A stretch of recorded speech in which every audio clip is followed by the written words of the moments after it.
गुरुवारी केस का धू नयेत. एक अक्कलकोट नावाचं गाव होतं. त्या गावात एक श्रद्धाळू बाई होती. ती रोज पूजा करत असे, पण गुरुवारी हमखास केस धुत असे. हळूहळू तिच्या घरात कारण नसताना खर्च वाढला. मन अस्वस्थ राहू लागलं. पूजा करूनही समाधान मिळेना.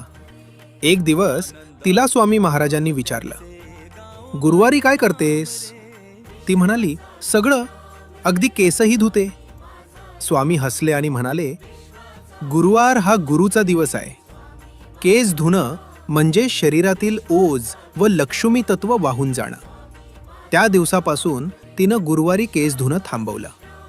मन शांत झालं, घरात स्थैर्य आलं आणि पूजेला खरी एकाग्रता मिळाली. स्वामी महाराज म्हणतात, श्रद्धा अंध नसते, ती अनुभवातून येते. अशा माहितीपूर्ण कथा ऐकण्यासाठी व्हिडिओला लाईक